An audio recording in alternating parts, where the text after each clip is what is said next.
السلام عليكم ورحمة الله وبركاته. ازيكم عاملين ايه؟ كل سنة وانتم طيبين. هنعمل النهاردة ايه؟ الصوت اللي شاد. لا ده كحك. امبارح كان البسكوت، ده ايه النهاردة؟ الكحك. كحك. كان حلو ولا كان وحش؟ حلو. وعشان كده انت عايزاهم يعملوا لنا ايه؟ لايك وشيك. خلاص، كارما قالت لكم عملنا لايك وشير، وتعالوا نخش هنعمل ايه. عملنا مع بعض بسكوت العيد، النهارده هنعمل الكحك. إيه؟ هنعمل الكحك. اول حاجة انا عاملة كيلو دقيق. كيلو دقيق حطيت له بمعلقة الشاي. حطينا لا استنى، ما قلنا الاول. اول حاجه تحطي معلقه كبيره من السمسم، وده اختياري، لو مش عايز تحطيها بلاش خالص. وهتحطي معلقه من ريحه الكحك، دي بتدي الكحك النكهه بتاعته. ورشه من الملح، دي اساسي. معلقتين كبار من السكر. وهنحط ايه تاني حطيناه؟ بيكنج باودر. بمعلقه الشاي هنحط بيكنج باودر، وبنفس معلقه الشاي هنحط بقى الخميره اللي هندوبها في اللبن كمان شويه.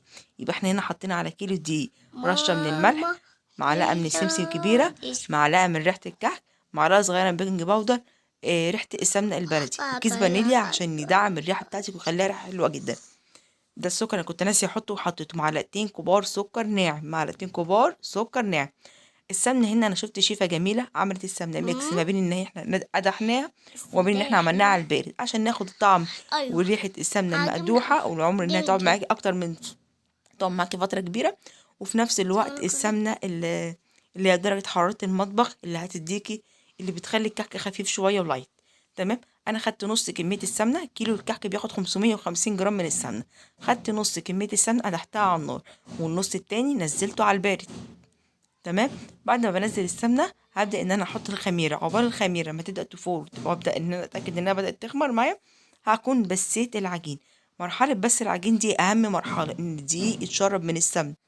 اهم حاجه بقى في المعجنات بصفه عامه، وبالاخص الكحك او اي حاجه بيخش فيها سمنه كتير، هي بس العجين دي من المراحل المهمه جدا والاساسيه عندنا. ان انت تمسكي العجين، لا اما تمسكي بكفين ايدك وتبداي تفركي الدقيق بالسمنه بايديك الاتنين، لا اما بايد واحده تبداي تفركي السمنه بالدقيق، عشان خاطر ان هو يتشرب من بعضيه. مرحله البس دي مرحله البس دي مرحله مهمه جدا، ومن اهم عوامل نجاح المعجنات بتاعتك، بالاخص الكحك او القراقيش. بالاخص مرحله الكحك والقراقيش. هنبدا ان احنا نبس العجين كويس. انا ما قطعتش الفيديو، انا خدت الفيديو كامل مرحله البس نشوفيها. وانتي بتبسي العجين دي هتجربي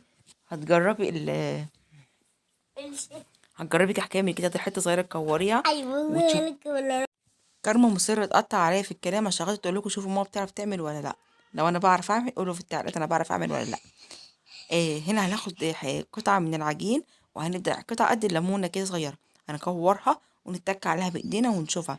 لو شققت يبقى كده العجينة بتاعتنا ناقصة سوائل، لو ما شقتش يبقى كده العجينة تمام مظبوطة. طبعا أنا كورتها وما شققتش خالص، يبقى كده المعيار بتاعنا مظبوط جدا. نزلت عليها بالخميرة، وهبدأ بقى مرحلة إيه؟ إن أنا مش أعجن، إن أنا يدوبك ألم العجين، اللبن بالخميرة هلم بيها العجين. ودي اهم حاجه خطوه تاخدي بالك منها، ان احنا مش بنعجن، هنلم العجين بنص كوبايه اللبن المدوبين فيها بمعلقه الشاي خميره. الخميره والبيكنج باودر ما تزوديش على المعلقه بمعلقه الشاي بيكنج باودر وزيها خميره، عشان خاطر رسمه الكحكه ما تفرش معاكي. يعني البيكنج باودر او الخميره لما بتزيد هتخلي الرسمه تفرش معاكي. احنا هنا عشان حاطين المعيار مظبوط، هتلاقي ان العجينه مش هتفرش معانا، هوريلك دلوقتي. تاني حاجة الحشو.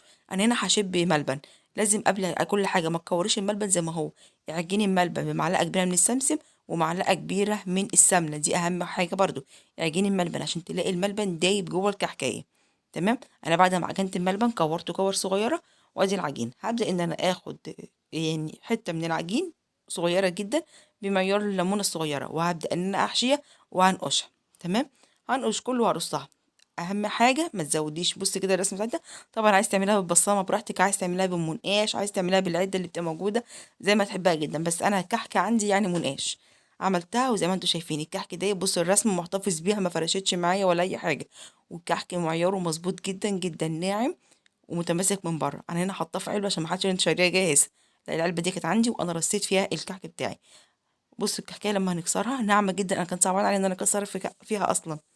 بص الكعك الملبن جواها دايب جدا، وناعمة خالص خالص، ناعمة بس تعرفي تمسكيها، مش ناعمة اللي هي هتفرم من ايدك، ولا اللي هي ناشفة حطب، لا المعيار مظبوط جدا. هكتب لك المعيار اللي انا عملت بيه الكيلو دي. بس قبل كل شيء لايك وشير ومتابعة لقناتي، وشكرا حبايبي على متابعتكم ليا، وكل سنة وانتم طيبين. تقولوا لهم ايه يا كرمة؟ سنة انتوا طيبين، عاملين ايه؟